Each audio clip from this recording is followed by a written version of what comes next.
இன்னைக்கு நாம ரொம்பவே சுவாரஸ்யமான ஒரு விஷயத்த அலச போறோம். 46ஆம் சங்கீதம். இந்த பழமையான கவிதையும் அதுக்கான விளக்க உரையும் சொல்ல வர்ற ஆழமான விஷயங்களை தான் இப்ப நாம பார்க்க போறோம். நம்ம வாழ்க்கையில திடீர்னு வர்ற மாபெரும் குழப்பங்களையும் அச்சமூட்டும் சூழ்நிலைகளையும் இந்த பழமையான வரிகள் எப்படி எதிர்கொள்ளுது அப்படிங்கறத நம்ம கொஞ்சம் ஆழமா பிரிச்சு பார்க்க போறோம். இது வெறும் வார்த்தைகள் இல்லைங்க. ரொம்ப நெருக்கடியான நேரங்கள்ல மனித மனசோட ஆழமான உணர்வுகளை பேசுற ஒரு அற்புதமான பதிவுது. சரி, உள்ள போறாமா?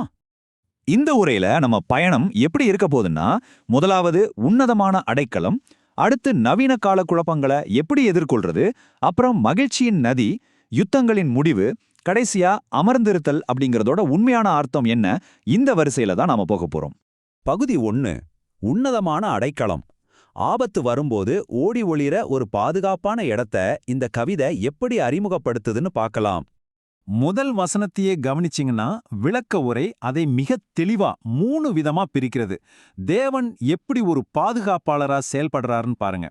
நாம பயந்து ஒளிஞ்சுக்க ஓடும்போது அவர் அடைக்கலமா இருக்கிறார். நின்னு போரிடும்போது நமக்கு தேவையான பலனா இருக்கிறார்.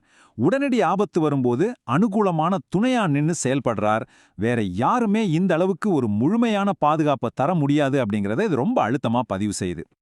இப்போ இந்த கற்பனைய கொஞ்சம் யோசிச்சு பாருங்களேன். கிட்டத்தட்ட உலகமே அழியப் போறது போல ஒரு நாடகத்தனமான வர்ணனை.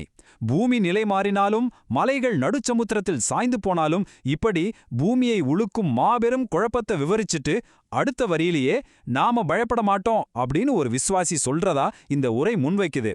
இது நிஜமாவே ரொம்ப முரண்பாடான, ஆனா ரொம்ப தைரியமான ஒரு நிலைப்பாடு இல்லையா? பகுதி 2. நவீன கால குழப்பங்களை எதிர்கொள்ளுதல். சரி, மலைகள் கடல்ல சாயறது அப்படிங்கிற அந்த பழமையான வர்ணனை நம்மோட நவீன காலத்து பயங்களுக்கு எப்படி பொருந்தும்? மூலப்பிரதியோட விளக்க உரை இந்த பழமையான வரிகளை இன்றைய நவீன அச்சுறுத்தல்களோட ரொம்ப நேரடியா இணைக்குது. இன்னைக்கு நாம பாக்குற பூகம்பம், சூறாவளி, ரீசெண்டா நாம சந்திச்ச கொள்ளை நோய்கள், ஏன் ஒரு பயங்கரமான அணு ஆயுத போர் வந்தாலும் கூட தேவன் நம்மோடு இருக்கிறதால எதை குறித்தும் பயப்பட தேவையில்லைன்னு இது ஆணிக்கரமா சொல்லுது. தேவன் மேல வைக்கிற முழுமையான நம்பிக்கை இந்த உச்சகட்ட பயங்களை கூட சுத்தமா நீக்கிடுது. பகுதி 3. மகிழ்ச்சியின் நதி. வெளிப்புற உலகத்துல இருக்கிற அச்சுறுத்தலையும் பயங்கரத்தையும் பார்த்தோம். இப்போ இது எப்படி ஒரு அழகான இலக்கிய முரண்பாட்டை கொண்டு வருதுன்னு பார்க்கலாம். இந்த உரை ரொம்ப சூப்பரா 2 விஷயங்களை ஒப்பிடுது. ஒரு பக்கம் அழிவை ஏற்படுத்துற சமுத்திரத்தோட கொந்தளிக்கும் உப்பு நீர், இன்னொரு பக்கம் தேவனுடைய நகரத்துக்கு மகிழ்ச்சியை தர்ற ஒரு அமைதியான உயிர் கொடுக்கும் நதி. இத கவனிச்சிங்களா? அந்த கதையோட துணி தீவிரமான பீதியிலிருந்து அப்படியே ஆழமான அமைதிக்கு மிக அழகா மாறுது. இங்கதான் ஒரு சுவாரஸ்யமான புவியியல் உண்மை இருக்கு. மற்ற பெரிய நகரங்களை போல வரலாற்று சிறப்புமிக்க எருசலேம் நகர்ல இயற்கையா ஒரு பெரிய நதியே கிடையாது. அப்படியானால் இந்த கவிதை குறிப்பிடுற நதி அப்படிங்கிறது முற்றிலும் ஒரு உருவகம். இது பரிசுத்த ஆவியானவரையும் தேவனோட கிருபையையும் குறிக்கிற ஒரு அடையாளமா தான் பயன்படுத்தப்பட்டிருக்கு. இந்த உருவகத்தை வச்சு விளக்க உரை என்ன சொல்லுதுன்னா, தெய்வீக பிரசன்னம் இந்த சபையோட நடுவுல வாசம் பண்றதால இது ரொம்ப உறுதியா நிலைநிறுத்தப்பட்டிருக்கு. சபைக்கு உள்ளே இருந்தும் சரி, வெளியிலிருந்தும் சரி, எத்தனை போராட்டங்கள் வந்தாலும், ஏன் பாதாள வாசல்களே எதிர்த்து வந்தாலும் கூட அது அசையாது, நிச்சயமா வெற்றி அடைந்தே தீரும்னு இந்த உரை உறுதியளிக்குது. பகுதி 4. யுத்தங்களின் முடிவு. சரி, உலகமே அழிஞ்சாலும் பயப்பட மாட்டோம்னு சொல்றாங்களே, அந்த முழுமையான தைரியம் எங்கிருந்து வருது? அதுக்கான பதில ஒரு அழகான பல்லவி மூலமா இந்த கவிதை நமக்கு தருது. சேனைகளின் கர்த்தர் நம்மோடு இருக்கிறார். தவிர்க்க முடியாத போர்கள்ல வெற்றி அப்படிங்கிறது முழுவதுமா சேனைகளின் கர்த்தரிடமிருந்தே வருதுங்கிற அந்த உறுதிதான் முழு உரையையும் தாங்கி பிடிக்குது. இப்போ இந்த 9ஆம் வசனத்தை பாருங்க. இது அப்படியே ஒரு சினிமா காட்சி மாதிரி கண் முன்னாடி விரியும். தேவனோட கரம் நேரடியாக செயல்பட்டு எப்படி ஆயுதங்களை செயலிழக்க வைக்குதுன்னு பாருங்க. யுத்தங்களை ஓய பண்ணுவது, வில்லை ஒடிப்பது, ஈட்டியை முறிப்பது, இரதங்களை சுட்டெரிப்பது, இப்படி ஆயுதங்கள் எல்லாமே ஒட்டுமொட்டமா அழிக்கப்படுறத ரொம்ப வேகமா விவரிக்குது இந்த பகுதி. பகுதி 5. அமர்ந்திருப்பதன் புதிய அர்த்தம். இப்போ நாம இந்த அலசலோட உச்சகட்டத்துக்கு வந்துட்டோம். நீங்கள் அமர்ந்திருந்து அப்படிங்கிற வார்த்தைகளை வாசிக்கும்போது நிறைய பேர் இதை ஒரு அமைதியான அறையில தியானம் செய்யறது, இல்லனா சத்தமே இல்லாம மௌனமா இருக்கிறது அப்படின்னு புரிஞ்சுக்குவாங்க. ஆனா இதோட உண்மையான மூல பின்னணியே வேற.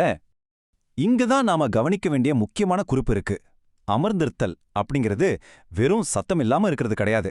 ஒரு பயங்கரமான போராட்டம் நடக்கும்போதோ இல்ல தீவிரமான போர் நடக்கும்போதோ உள்ளத்துல எந்த பயமும் கலக்கமும் இல்லாம முழுமையான நம்பிக்கையோட இருக்கிறது தான் அமர்ந்திருத்தல். வெளியில அமைதியா இருக்கிறத விட உள்ளத்துல இருக்கிற பயமற்ற தைரியத்தை தான் இது வலியுறுத்துது. சிலர் இத தப்பா புரிஞ்சுக்கிட்டு ஆராதனையில கைத்தட்டக்கூடாது, உற்சாகமா சத்தம் போடக்கூடாதுன்னு நினைப்பாங்க. ஆனா விலக்குறை அத ரொம்ப தெளிவா மறுக்குது.